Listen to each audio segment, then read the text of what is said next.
Could we cut the interview? Is it live? Yeah, okay. So, just National anthem. Last Dance. National anthem. Ah, sorry. Perdón, el himno nacional.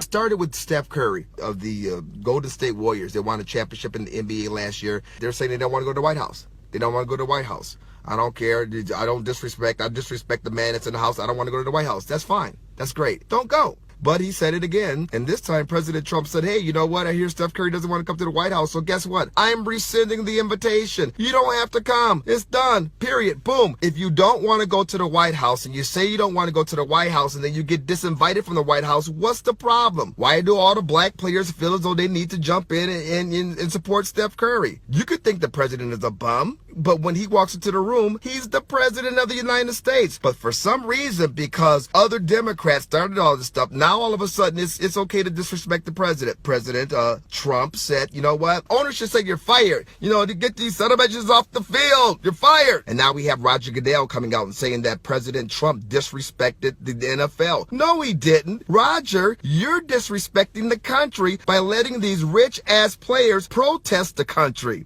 You're disrespecting the American people. You're disrespecting the shield. Attendance is already dwindling with the NFL because black people don't buy tickets to the NFL and to the NBA. Those are white people sitting in those stands watching black people play. End of the day, Americans love the country more than they love a bunch of rich ass, spoiled black athletes trying to force whole Black Lives Matter bullshiggity down my throat when I'm trying to enjoy a sport. Black folks and liberalism has destroyed your thinking.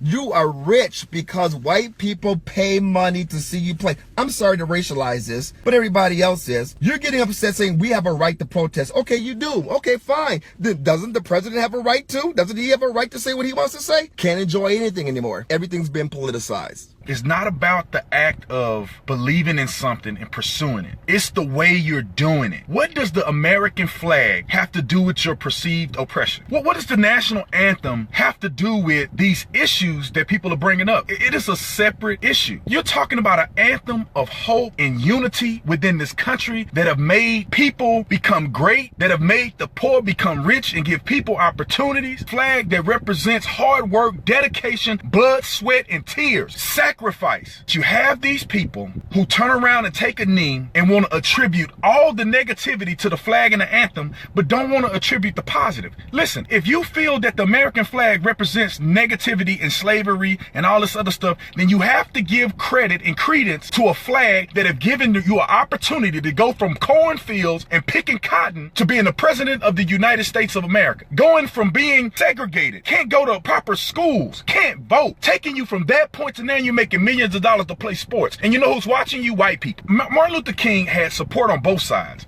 Did it with respect. He did it without robbing Peter to pay Paul. He did it with integrity. He did it with tangible goals that were achievable and unity and connectivity between all of us. These clowns are doing stuff off of trendiness. If you really care about black lives, you don't need to be taking a knee. You need to be out there doing something in the community. If you care about oppression, if you care about laws, then you need to be voting. And one of y'all need to take the step and say, okay, well, I'm gonna join the police department. Do something about it. Quit taking a knee and protesting and crying like a baby. What has happened since Colin Kaepernick took the first knee? Have unemployment changed in the black community? Have black on black crime changed? Have police stopped shooting black people? Tell me what has changed. Has the abortion rate dropped? Has dropout rates changed? More opportunities? More jobs? What has changed? Nothing. Nothing is going to change. As an African American man in this country, the flag means a lot to me. I honor the flag. I don't care if I don't like the president. I don't give a care about none of that stuff. I'm not going to disrespect the flag. I'm going to honor the people who fought so I can be free. If I don't do nothing else, I'm going to honor those people. I'm sick of y'all trying to act like just because you played in the NFL, you play sports, somehow you're an expert on life. You have no idea what you're talking about. You making tackles, I'm saving lives. You're playing a game. The people who die for that flag, it ain't a game. That's real sacrifice. All you clown athletes, you ain't nothing. You are here today, gone tomorrow. You have a leg injury, you are irrelevant. You're making money because people are supporting you. And when you spit in their face, they will no longer support you. You don't disrespect America to play a sport. It's hard. This flag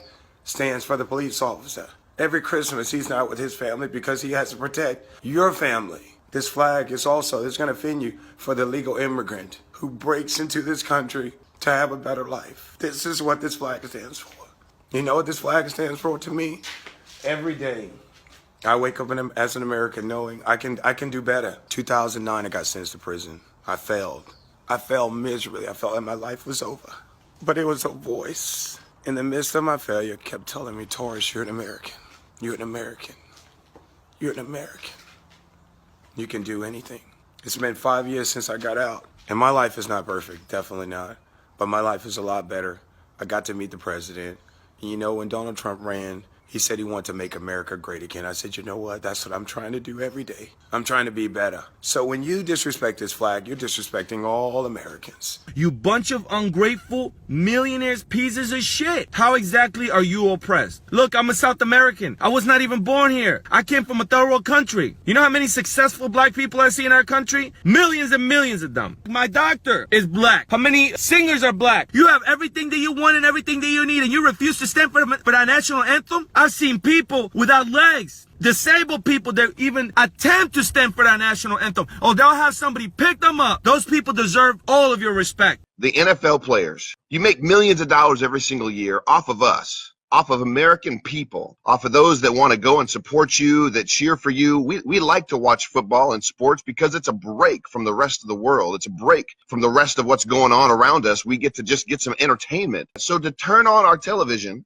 and to see the players taking a knee during the national anthem is absolutely not what us Americans want to see. Now, you $1 million earners, you don't understand what it's like for us regular Americans. You do not understand what it's like for us that work our butts off every day, just a lot of us just to get by, just to pay our bills, just to be able to keep moving forward. You don't see things from our perspective.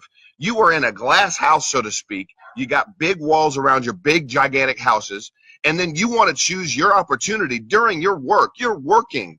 It's actually finable for you to sit during the national anthem or do any kind of protest. You're out there to work, and you're out there to work for us. We're the ones that pay your bills. We're the ones that buy your jerseys. We're the ones that buy your tickets. We're the ones that turn the game on the TV to watch you play. We are the ones that are paying your checks. So to use your platform to then disrespect our flag, enough is enough. You do not get us. The people that voted for Donald Trump is the average American person that loves the United States of America, that loves what this country is founded on, that loves what our military has done to give us the freedoms that we have, and you want to take your platform and use it as an opportunity to basically piss on it. Donald Trump, he said it just a couple nights ago. I have a friend of mine, an African-American friend of mine, a pastor. He said, you know, he may have went too far. You know, he said sons of bitches. Maybe he should have said jackasses. He wasn't talking about anybody's mother. He was just using a reference to exactly what those people are acting like. They're acting like a bunch of donkeys. They're acting like a bunch of mules, a bunch of jackasses. And donkeys, mules, are known for being stupid.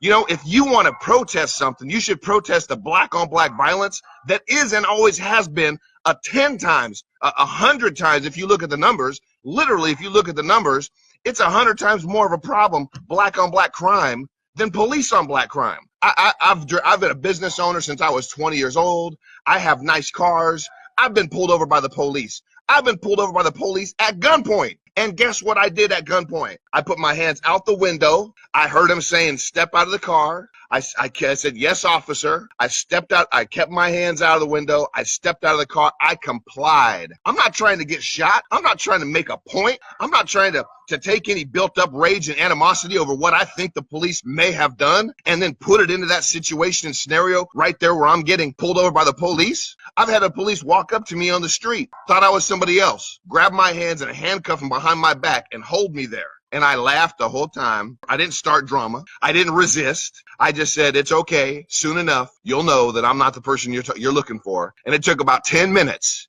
And the police chief came over. He uncuffed me and he said, sorry, sir, somebody in the area that fit your description. We wanted to make sure it wasn't you. And they let me go. So you NFL players, you want to get all upset about something, get upset and use your platform to tell the brothers and sisters out there of every color. Tell your fans, because you have fans of every single color. Tell your fans to support our police. And if you get pulled over for something, comply. If you agree with the president, all I want you to do is comment below, I agree, and then share this video. And let's see how many people really agree. Because I agree with them. And I'm fairly certain that millions and millions and millions and millions of people agree with the president when he said, wouldn't you love to see those NFL owners, when somebody disrespects our flag, say, get that son of a bitch off the field right now, he's fired? I agree with that. I support that. I wonder how many of you do too. If you agree with that statement, all I want you to do is comment below, I agree, and then please share this video. And let's see how many thousands and thousands and thousands, if not hundreds of thousands or millions of people we can reach to show everybody how we really feel. We, meaning the majority of people, feel. My friends, God bless America.